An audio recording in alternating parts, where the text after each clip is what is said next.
Yeroo namoonni daandii irratti waasiin jedhan aartii dhoofteen beektu? Yaa'u jalqaba irratti ispoortiin adaba jedheera. Namni ani irraa baradhee nama guddaadha. Yeroo tokko tokko aarii keessa seenanii yaa'u gadi dhiisullee ni jira. Garuu parsantii guddaa immoo obsumaan dabarsa.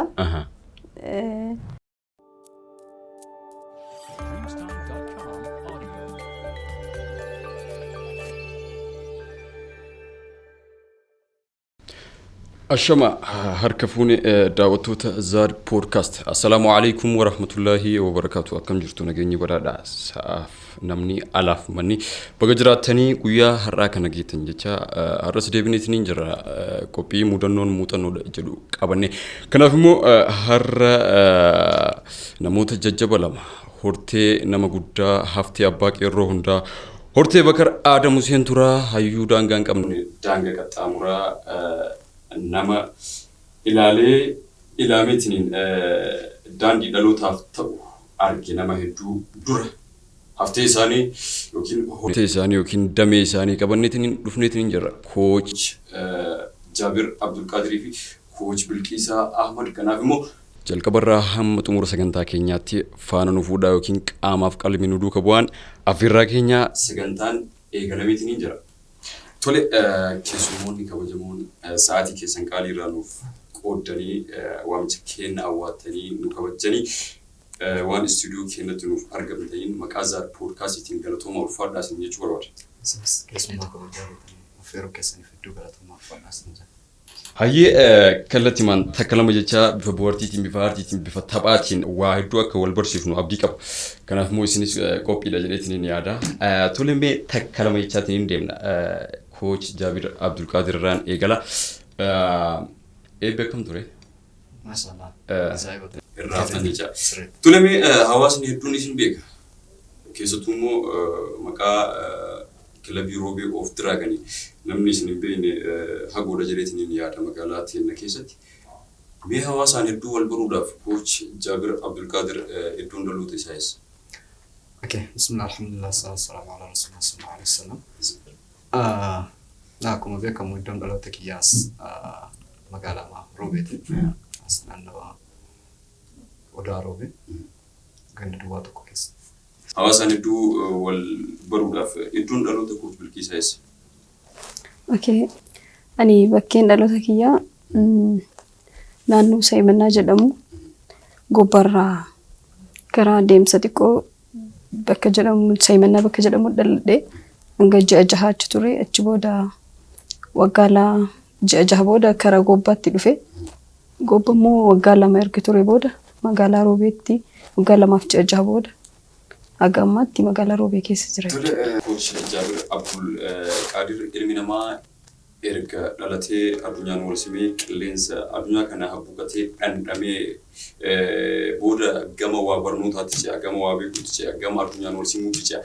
Mee Jaabir Abdulqaadir takka lama jedhee eessatti barnoota isaa eegale?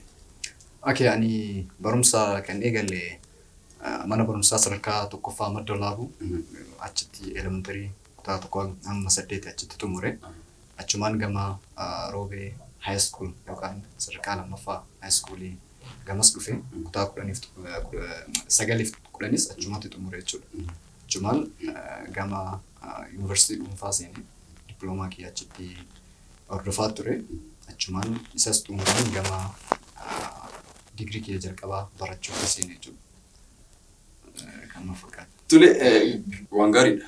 Martial artii qofaan osoo hin taane yookiin ispoortii qofaan osoo hin taane gama beekumsa saayinsiitiinis baay'ee tarkaanfatteetiin jirta. Rabbiin ammallee itti si haa eeda'u jenna. Mee kallattiimaan gara Kooch Bilqiisaa Ahmaditti seenaa barnoota takka lama jettee eessatti waa baruu jalqabde? Okay, ani kan eegale barnoota sadarkaa tokkoffaa mana barumsaa Madda Walaabuu tokko haga 8 achitti barachaa ture. Sadarkaa lammaffaa immoo Roobee high school achitti baradhee amma irratti immoo Rift Valley'tti waggaa lammaffaa barattuu IT jechuudha. Rabbiin yaadaaf muraada yookiin kaayootiin galmaansi haa ga'uu jenna nutis. Tole gaamee kalatti mangara ispoortii ceena. Jechaan bu'aa bayii hedduu keessa ceetaniiti kan iddoo kana geettan waan hedduun bu'aa bayii gaafata. Mee Coach Jaabir Abdulqaadir namni calliseetii miti kawaa beekuuf ol ka'u. Maarshaal aartii akka leenjituuf maaltu si kakaase?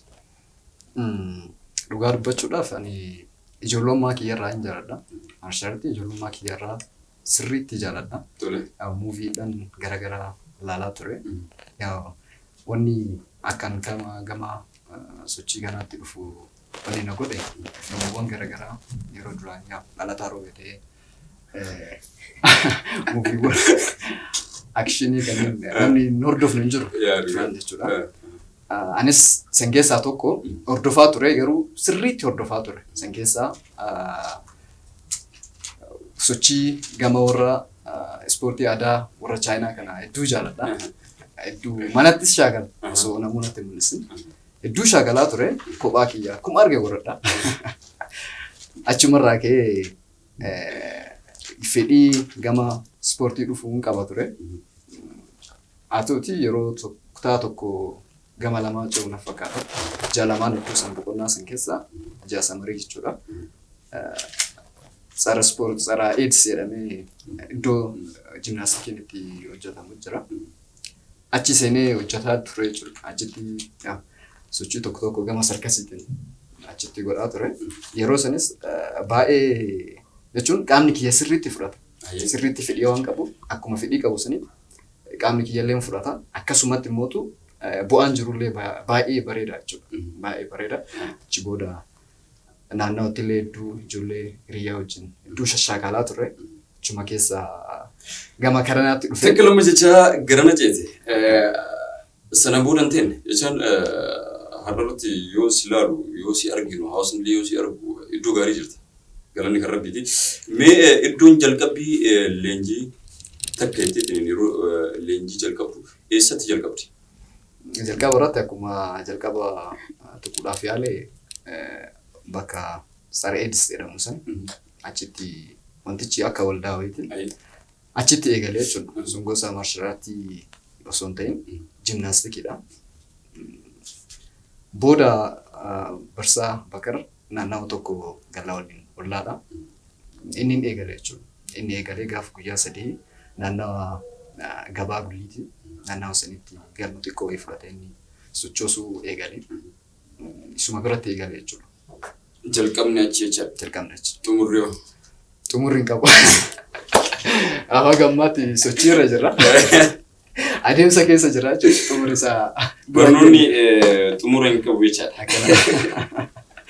Tole mee gama Coach Bilqiisaatti yoo jedhu keessattuu intala dubaraa ta'uu waliin waa iddoo jechaan bu'aa bayii hedduu nama gaafatu wanta kanaa kun. Mee dhugaa haa dubbannuuti jechaan dargaggeeyyitu daandii gubbaatti si rakkiseetiin maarshaal aartii kana. Maarshaal aartii kana leenji'uudhaaf murattee kutattee kaate moo maal ture mee jechaan maaltu waan kanaaf si kakaase? Okay. Jalqaba irratti yeroo karaa ispoortii kanatti dhufu jechuun sadarkaa kanarra gahaa yookaan immoo ispoortii waan kanaan fayyadee hin beeku barattu ture. Akka ani ispoortii kana seenee hojjedhuuf namni na kakaase yoo jiraate haadhatii jechuudha. Sun immoo sababaan yeroo isaaniitti seenaa isaanii yeroo natti himan nama fiigu atleetii turanii yaanni namoota duraanii akka yeroo ammaa kana nama baratee baay'ee waan hin jirreef karaadhaa deebi'an hawwii isaanii san bakka yaadan san hin geenye waan ta'eef bakkee kiyya san ati naa bu'uu dandeetta waan jedhaniif ana caala isaan akka gara ispoortii kanatti seenu sirriitti na kakaasanii haga isaan dirqamaan deemuu qabdanaan jedhan wahiitti osuma akkasitti jirru tasaa Coach Bakar kilabii bane mucayyoon adaada hiyyaa takka hin jirti wajjin waggaa 2 barannee jirra. Isiin akkana nama naannoo kennaati kilabii bane hagal moyinuna jettee isaan immoo jalqabayyuu waa yaadaa turaniif galmoytu malee jedhanii akkasitti seenee jechuudha. Tole jechaan waan gaariidha. Yeroo tokko tokko abbaanis waan dhabe ilmaan argata, haatis waan dhabde ilmaan argatti. Aayyoon ta'e yookiin ummaan ta'e bakka of hin dhaqqabnes hin dhaqqabaniitiin hin jiran jechaadha. Kuni waan guddaadha. Kana qofa miti. Leenjitee qofa hin dhiifne gama leenjisuutti gama immoo jechaan ogummaa qabduun hawaasa tajaajiluutti gama namoota hedduu keessattuu ijoollee dubaraa qartee gadi baasuutti ceeteetiin hin jirta. Kanaafuu jechaan maaltu akka kana gootu si taasise? Yaa waan tokkotti ergasiin ta'e booda qaamaanillee sammuun keellee dabalaa deema. Adaduma akkasitti dabalaa deemuun anillee yaada fudhataa deeme. Dhiibbaan faamilii duubaan waan jiruuf hiriyoota kiyya hin argaa. Keessattuu kooch amma na bira jiranii fi taphee jiranillee fakkeenya guddaa naa ta'anii akkaan abdii hin murre. Kanaafuu galanni ka rabbiiti. Achii gaditti immoo gargaarsa isaaniitiin bakkee kana gahuu yaalee ani. Xumurtiin of duraafillee karoora barnootaa qabda. Hin qaba inshaallah. Ture rabbiin si gargaaru waan gaariidha. Jechaan waa hedduu naa kaaftaniitiin jirtan akkaataa keessa ceetanii sadarkaa kana geettan. Mee itti aansuudhaan immoo ispoortiin waa hedduudha. Akka kiyyatti jechaadha. Isinirralee beekuu barbaadu ispoortiin waa hedduudha jedheetiin yaada. Mee kooch Jaabir Abdulqaadir ispoortii akkamitti ibsa inni? Ani ispoortii ibsuudhaaf jechuun namoonni bilchaataan namoonni maastoroonni garaagaraa warroonni maarshaalaatii kana keessatti umrii isaanii fixan karaa garaagaraatiin ibsanii. Sanirra dhaabbadhe immoo namni tokko uumamaan bahee galuudhaaf akkasuma olee buluudhaaf waan tokko kaasee buusuudhaaf yaadaan waan tokko uumuudhaaf akkasuma sammuu isa barbaachisa.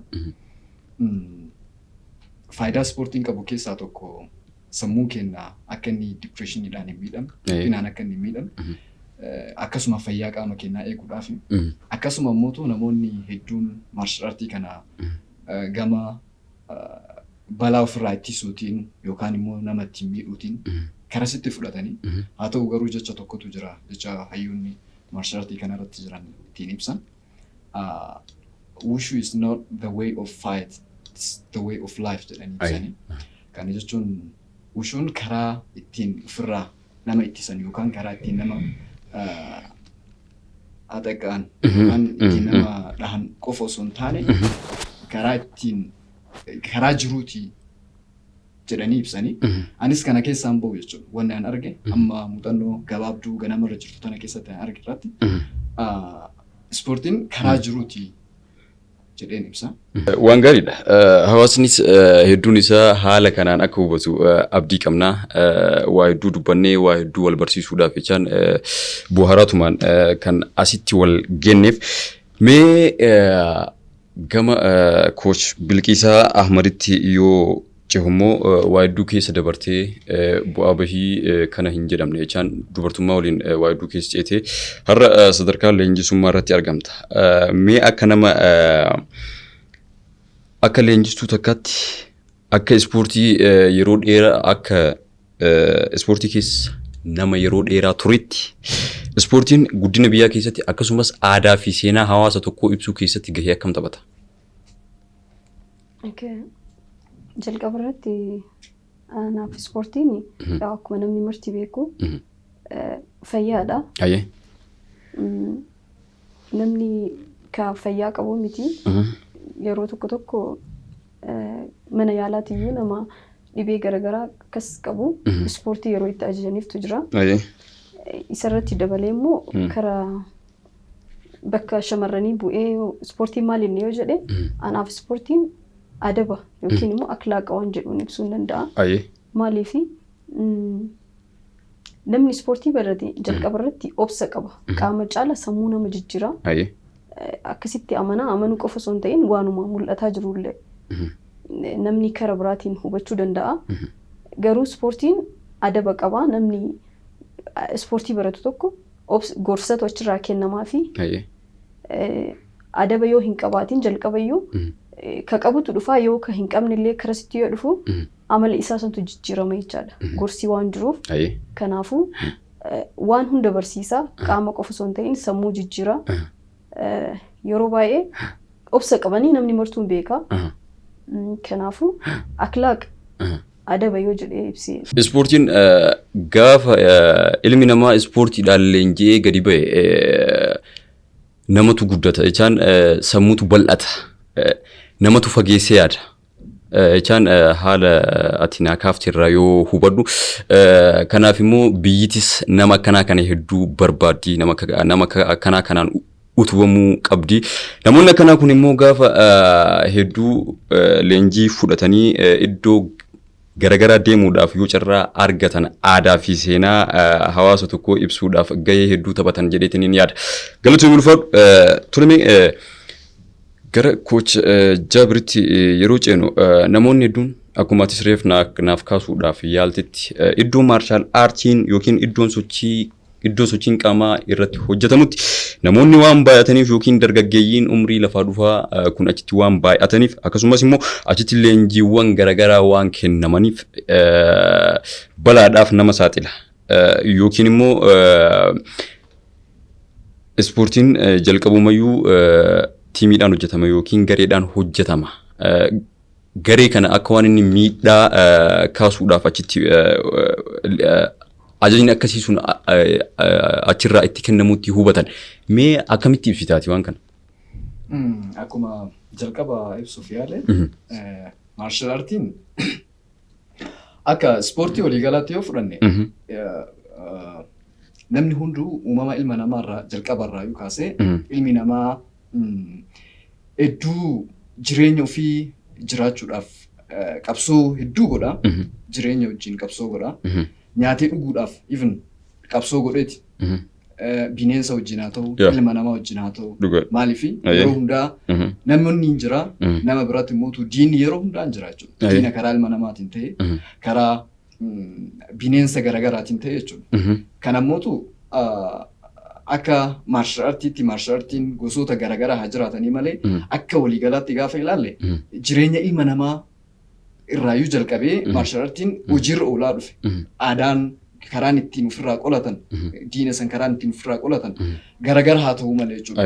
Ammanu akka Oromoottuu gaafa laalle akka Oromootti yookaan akka nama biyya kanaatti yoo laalle yeroon diinni itti dhabame hin jiru jechuudha. Maaliif gosoota ispoortii ta'ee akka ogummaatti haa fudhatamuu dhabuu malee namni kamuu namni gaachana hin qabne hin jiru. Nama duraanii ta'e namni eeboo hin qabne hin jiru jechuudha. San hunda ka godhuuf maa inni diina isatti dhufu san ofirraa qolatee hamma danda'een immootu diina sanis ofirraa ari'uudhaaf deemee isa loluu ni qaba jechuudha. Kanaaf maarshaal aartiinis uumama achirraa fudhatame jechuudha.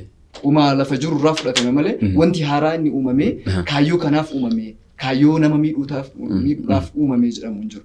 Kana jechuun immoo ilaalcha akka biyyattiitti jiruu fi ilaalcha nama dhuunfaa tokko irraa ka'e akkasuma immoo gaafa maarshaal aartii keessaa baanee barnoota garagaraa ilaalu barnoota namoonni karaa garagaraatiin itti fayyadaman. Tokko miidhaadhaaf itti fayyadamanii tokko immoo biyya fayyaduuf saba isaanii fayyaduudhaaf namoota addunyaarra jiran fayyaduudhaaf itti qarqaraman jechuudha. Tokko immoo miidhaa nama sanirratti geessuudhaaf barumsumayyuu yookaan barumsa amantaa haa ta'u barumsa idilee haa ta'u jechuudha. Itti fayyadamanii karaa garagaraatiin itti fayyadaman jechuudha. Kanaaf ilaalchi hawaasa keenya keessa duraan dhugaa dubbachuudhaaf maarshaal aartiidhaaf namoonni hedduun ilaalcha gaarii hin qaban.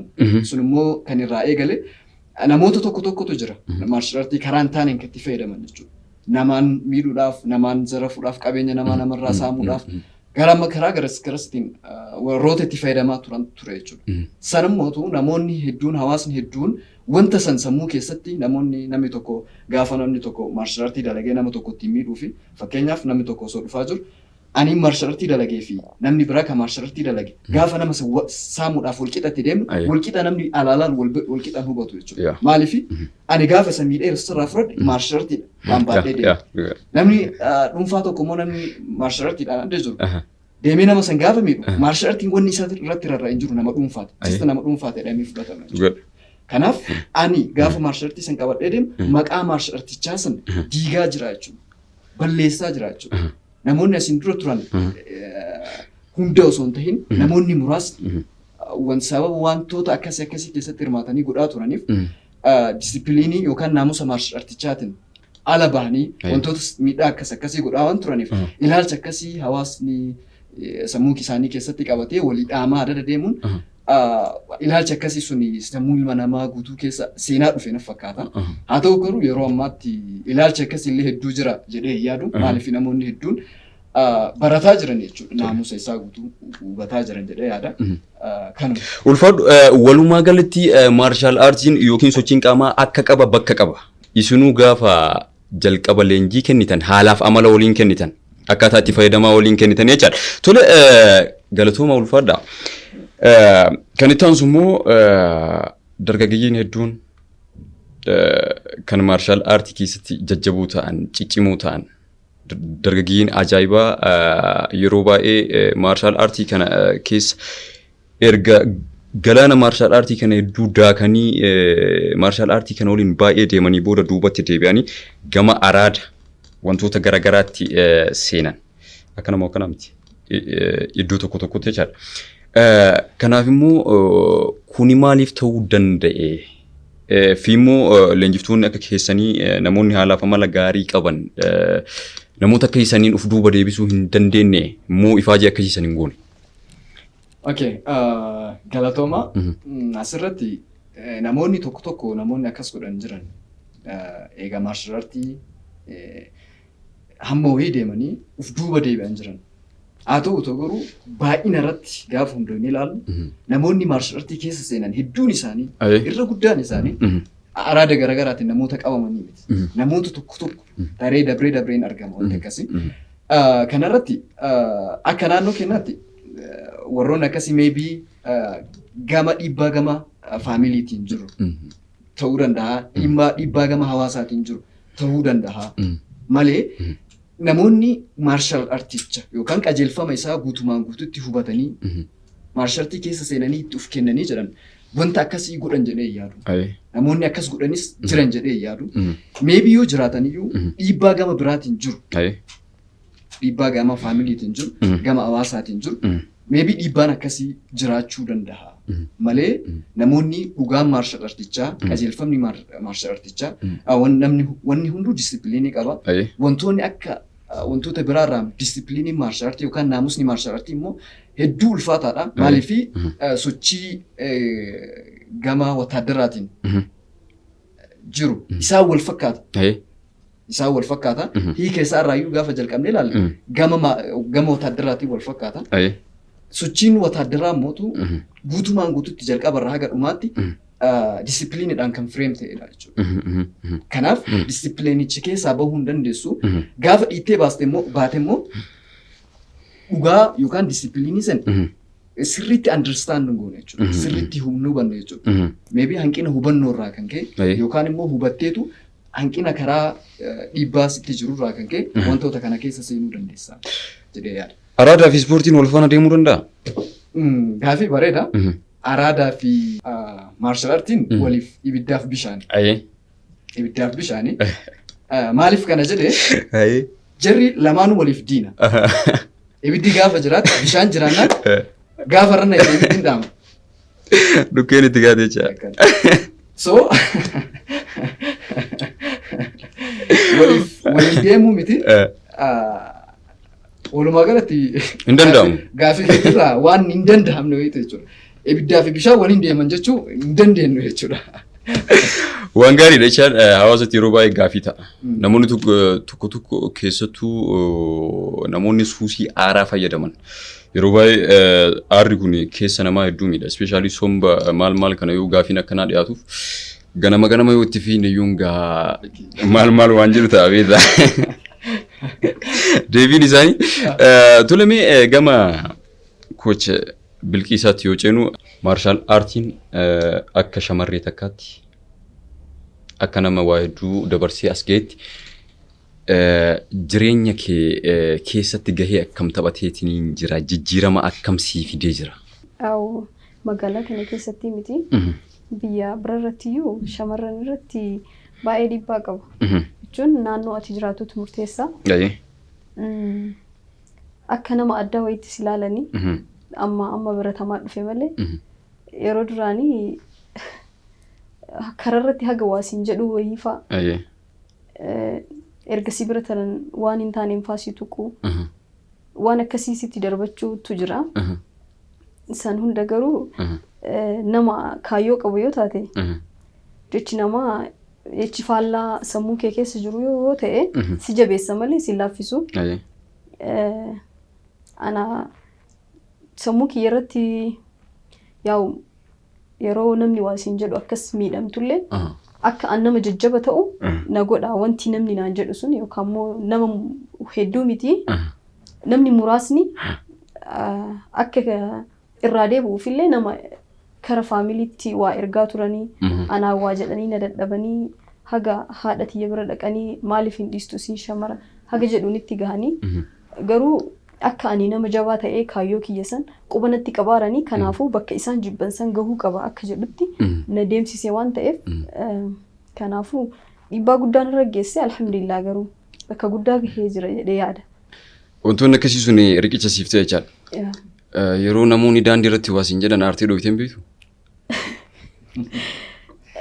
Yaa'u jalqaba irratti ispoortiin adaba jedheera. Namni ani irraa baradhelee nama guddaadha. Yeroo tokko tokko aarii keessa seenanii yaa'u gadi dhiisullee ni jira. Garuu parsantii guddaa immoo obsumaan dabarsa. Kaayyoof qaba waan ta'eef kaayyoo kiyya san gahuu fi yeroo tokko tokko immoo namni tokko tokko dhahamu malee hin galuu fi yookaan immoo waa wahii gootu malee nama hin galleeftu jira. Wayita namni akkasiif si mudatu hin jira.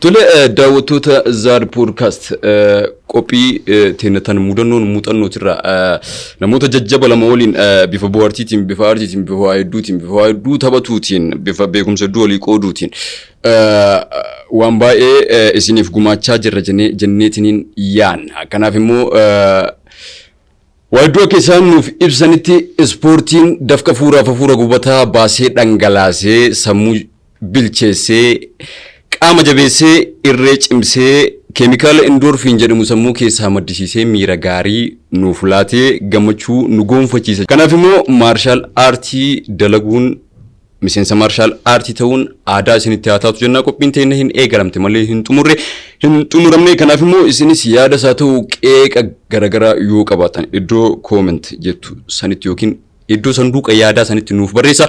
Akkasumas immoo chaanaala YouTube keenyaa Zaad Production subscribe, share fi like gochuudhaan yeroo hundumaa nu faana bu'aan dhaamsa keenya. Tole gama qophii teenyaatti yoo deebinu qophiin teenya hedduu bohaarsituu barsiiftuu jedheetiniin yaada. Muka inni mire. Tole mee yeroo ammaa kana kochuusni Coach Jabir Abdul Qadir, Coach Bilqisa Ahmed taatanii Robe of Dragon Wushu Martial Art Club leenjisaa jirtan jedheetiniin yaada. Indoon gorree mire Robe of Dragon namni hundeesse nama jabaa, nama cimaa, nama ejjannoo qabu ture. Mee Robe of Dragon jechaan haddatti hundeessaan kilabii kanaa Coach Bakar Adam Hussein tura biyyan jiru. Amanaan isinitti kennamteetiin jirti. Akkamitti gara keessanitti ce'uu danda'e jechaan leenjisummaan kilabii kanaa akkamitti gara keessanitti ce'e akkasumas immoo osoma inni biyya jiru gara keessanitti ce'emoo gaafuma Coach Bakar deemu gara keessanitti ce'uu danda'e. Okay, galatoomii gaafii bareeda. Dhugaa dubbachuudhaaf kilabichi kan eegale gurraan dhala tokko bara 2004 eegale. Kan eegales akkumaatu ibsite Coach Bakar Adami. Bakar Adam jechuun namni hedduun beeka hawaasni magaalaa Roobee akkasuma akkuma baaleettu nama beekamtii fi akkasuma mootu dhiibbaa guddaa gochaa ture. Namoonni hedduun hin beekanii. Wanta eenyuun akka inni ta'e an qofti kophaa kee nama ibsu miti namni awudiyaansiin jiru guutuun kan nama wajjin ibsuu danda'anidha. Nama guddaadha. Isaan eegalee jechuudha kilabichi. Kilabichi eegalee adeemsa kilabichi eegalee adeemsa kilabichaa keessatti chaalenjii hedduu bira darbee ture. Nutis akka barataa isaa taanee yeroo leenjaa turretti barattoonni ciccimoon baay'eetu jiranii. Barattoonni isa dhaaluu danda'an hedduutu jiran jechuudha. Hedduutu turanii.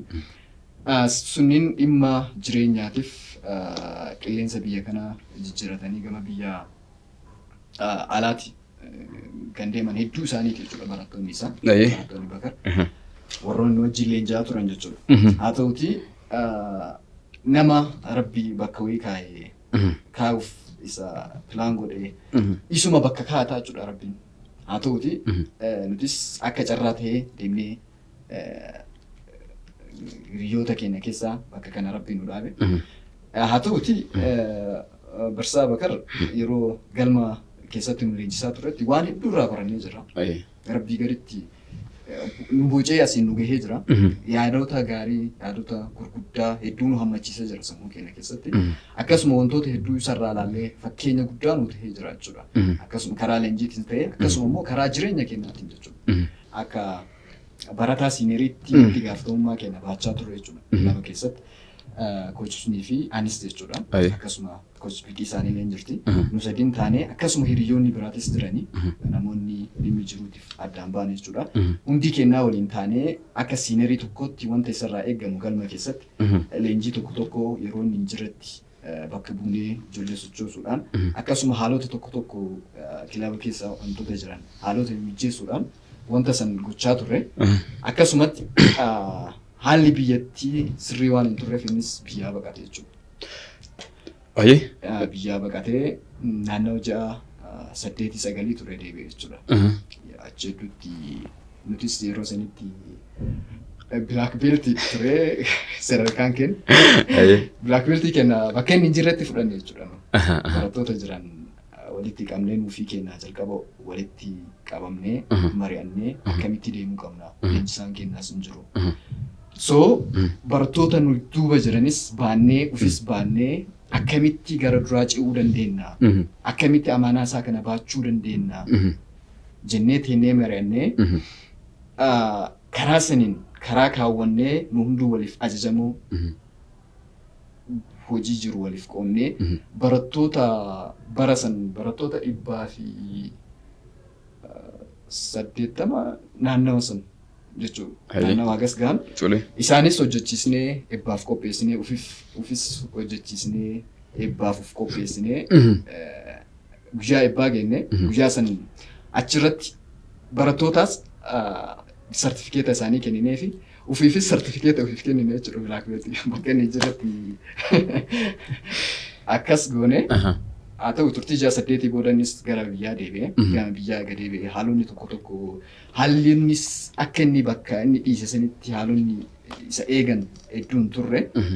Jechuun karaa kilabaatiin wanti inni achi dhiise hundi isaatu barattoonni daran yeroo inni jiru caala yeroo kana barattoonni hedduun dhufanii heddummaatanii haalli jiru baay'een isaas sirraa'ee isa eege jechuudha.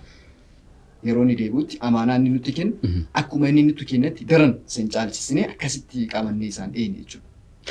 Tole gamuma haaluma kanaan adeemsuma kanaan ijji baddus iddoon ijaa hin baddu jedhu Oromoon yoo mammaaku isinis haaluma kanaan cimtanii jabaatanii kaayyoo keessanis haa ta'u kan leenjisaa keessanii yookiin kan Coach Bakar Adam Hussein Tura galmaan gahuudhaaf yaalii guddaa taasiftanii sana booda gargaarsa Rabbiitiin galma isinii gaheetiniin jira jechaadha. San booda takka lama jechaatummaan isaafis waan haalli hin mijaa'iniif gama leenjisummaatti dhuftanii jechaadha. Jedheetiniin yaada. Akkasillee ta'ee gama leenjisummaa already wetanii deemsanitti fi achi duras leenjisaa turre. Muuxannoo leenjii ijoollee dura dhaabbachuu nama dura dhaabbatanii leenjisummaa jechuun saaba dhiibbaa inni biyyaa deemeef nu hedduun kennaa. Muuxannoo san argannee turre. Muuxannoo nama dura dhaabbatanii leenjisu. Muuxannoo saniin leenjisaatiin turre barattootas eebbisiisnee jirra. Haa ta'u yeroo inni deebi'es inni bakkuma ofiitti deebi'e jechuudha. Deebi'eera ayyee tole. Bakka ofiitti deebi'e. Leenjisummaa isaa itti fufee jechuudha. Tole. Achi booda nutis qarqaaraanii innis nu qarqaaraa waan jiru yaada jiru wal jijjiiraa. Eebba biraa waggaan guutee eebbi biraa dhufee isaa yeroon eebbaan gahee barattoota eebbisuudhaaf nutis fiigaa turre akkuma baratame. Innis yaadaan nu deeggaraa wantoota jiran nu deeggaraa nu bira dhaabbataa. Eebbatti aanuuf of qopheessine jechuudha. Eebbatti aanu irratti guyyaa eebbaa san yeroo sanis haalli biyyaa sirriin turre waan garaa nama nyaatu guyyaa san barattoonni hundi kennayyuun eebbifamna jennee yaadaa turre gammachuun kenna guddaadha. Maaliif eebba dabre bakka barsiisaan keenya hin jirretti eebbifamne sun nuuf gadda kun nuuf dhukkubbiidha. Bakka abbaan keenya hin jirretti ati ofiillee fobbisistee namoota ijoollota siirraa jiranillee eebbisuun ulfaataadha. Tole. Haa ta'u rabbi nu gargaaree sin bira tarree eebba garan irratti barsiisaan keenyallee asitti argame nu hunduu eebbaaf fireedii taanee abitaatiin keenya hunduu eebbaa banamee jira jechuudha yeroo sanitti. Osoo akkasitti eegaa jirru guyyaa eebbaa san jimaatana fakkaataa I think barsiisaan tishartii wayii maxxansanii turanii saaqni isaan kaaka jiru. Sababa tishartii sanii namoonni hedduun karaa jalaatiin shira garagaraan ture yeroo san karaa siyaasaatiin jechuudha. Wanta san karan taanetti hiikanii namoota biyyattiin illee komaandi poostii keessa turte yeroo sanitti. Tole. Eebba hamma nu dhooggan takka gahan jechuudha. Eebba guyyaa san yaadadhaa. Waan tokko haala tokko mijeessuuf olii gadi fiigaa turre nuun ijoolleen istaadiyeemiitti wal gahanii gaafa nu bilbilanii eebba nu dhoowwanii jiranii jedhan gama istaadiyeemii rifannee deemne barsiisaan already achi dhufee jira achi jira ijoolleen hunduu achitti wal gahanii jiranii namoonni tokkos dhufaa jiranii namoonni eebba daawwachuu dhufan jechuudha. Yeroo nu deemne ilaallu barsiisaanis boo'aa jira ijoolleen illee boo'aa jiran nullee imimmaan akkasumatti wannoo jedhe jechuudha. Maaliif eebba waggaa guutuu namoonni akka waan xiqqaatti halaalanii malee eebba jechuun waan guddaadha. Waggaa guutuu ifaajjee deeffitee qaamaa sammuu keetiin sochootee ribatti dhabdee eebba san karaa qabsiistee barattoota san nyaattee dhuftee yeroo san geettee guyyaa san eebbifamuuf yaadigaa guyyaa fakkeenyaaf nu akka amantaa musliimaatti guyyaan ayyaanaan jira. Guyyaa ayyaanaa san gaafa gammaddee ati jettu gaafa roobni gubbaadhaa gadi roobu. Keessi kee xiqqoosii gammachuu guutuun ta'u roobaa miti roobni waan uumamaati dhoowwuu hin dandeenyu gaafa istaadiyeemii seentanii salaattanii gaafa jedhama hagam takka shook nama guutuun taatu simbira dabree immoo osoo dhiinnu hin jiru guutumatu aangoo akkasii namni hin qabu malee dhiinnu hin jiru osoo jedhanii hagam takka nama dhagaa kun immootu baay'ee itti ifaajamee jira waan ta'eef yaa'u barataa sirriitti itti dhagahamuyyuu barsiisaa hedduutti dhagahama jechuudha. Achirratti nutis gaafa barsiisaan maal nuun jedhee ani uummata akkas ni gochuu hin danda'u jedhe. Maal jedhee akkasinitti hin beeku jedhee maal lakkuudhaan gadhiise guyyaa sana bakar. Maraafuu waan tokko hubachuu qabdanii asirratti. Namoonni hedduun gamrummaa dhamdhamee gadi bahee nummoo as teennee gabrummaa dhandhamnee hin beeknu. Gabrummaan kana qabdi dhandhamaa nuun jedhee yaadadha. Ergaa jabduudha tole. Gabrummaan kana qabdi dhandhamaa hagana nama gubdi hagana nama hubeessiti nuun jedhee yaadadha. Adeemsan keessa innis achi booda eebbii dabree si gabaabsuudhaaf haalonni biyyaa keezii biyyaa isa qabatee jira. Olii gadi fiigaa ture innis iddoo kanatti teennee innis nu yaamee teennee akka maagoonu wanta kana anas natti tolaan jiru.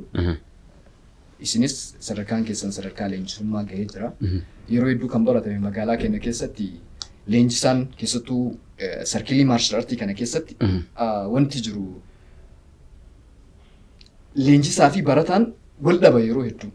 Deemee sadarkaa leenjisummaa gaafa gahu yookaan leenjisaan waan san dhaalchisee bakka saniin ka'u yookaan immoo isayyuu gargaaree kilaba biraa jalqabsiisuuni. Hedduutti wal dhabbii uumamaa Hedduutti wal dhabbii uumamaa. Gaafa kana bakaris taa'ee waan kana akkam goonaa fala argachuu qabaa. Isinis ispoortii kana ifaajjanii jirtan bakka kanaan geettanii sadarkaan keessan sadarkaa leenjisummaa irra gahee jira. Daanii qormaatamtan harkaa qabdanii. So akkam goonaa jennee teennee mari'annee waan kana Bakaristis mijataa hin jiru. Nutis karaa naannoo jechuu qabnaa. Waan kana qabadhaati isinummaan sochoosaa.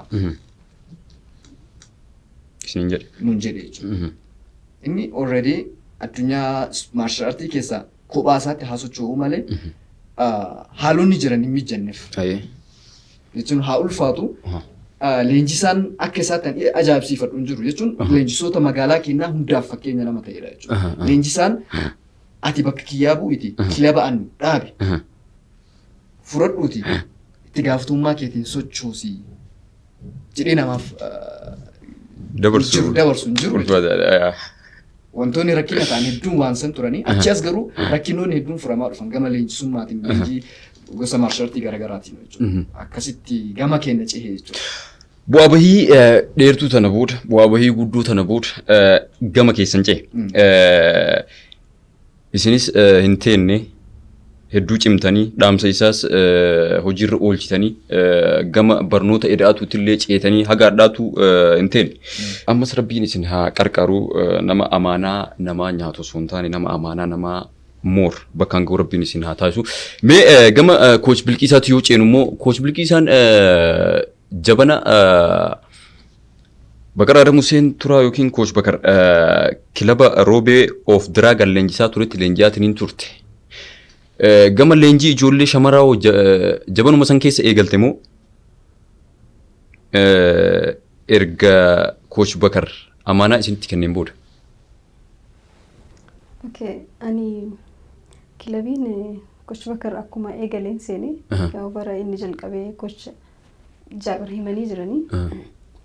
Baay'een ture yoo guddatee ji'a lama akkas na dura kan eegalame. Yeroo san kophaa kiyyaa miti akkuma jalqaba sitti himee mucayyoo adaadaatii takka jira isii wajjin seenee isii qofaa miti shamara baay'ee jira. Nama baay'ee taa'aa turree dalagaa turree eebbarratti illee haga nama 10 gahan. Erga hojjechaa turree waggaa 2-3 sanbira namni tareen jiru akkasuma fakkaata.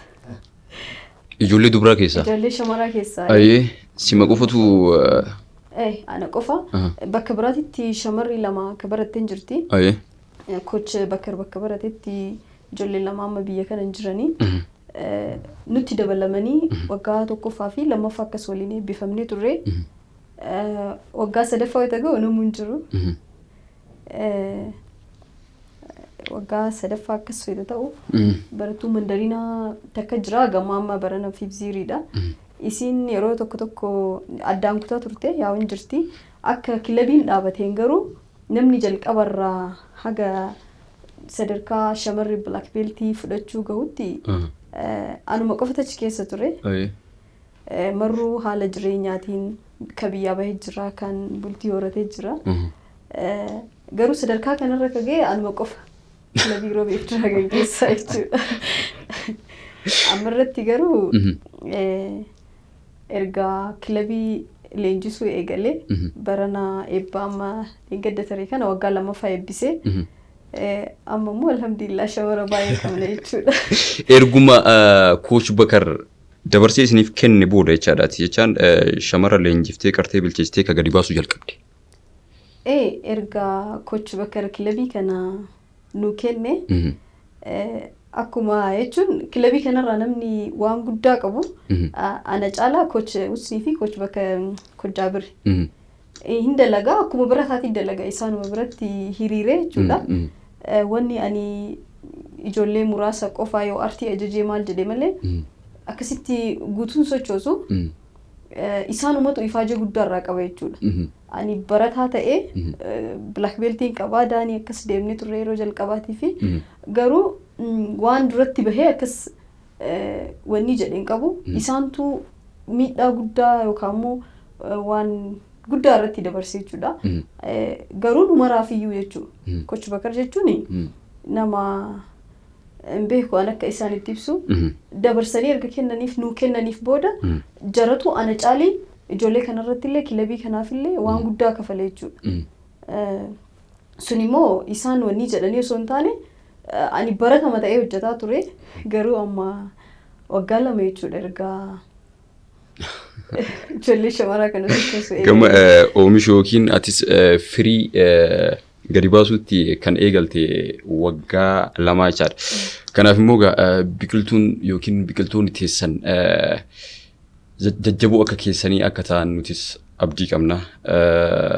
Callaa facaafannee callama akka haamannu. Bakka isin callaa facaafatee callama haamatee isinis immoo of duratti waan gaarii nama haalaaf amala qabu nama biyyaa tolu namaaf illee tolu akka gadi baasan nutis abdii qabnaa jechaadha.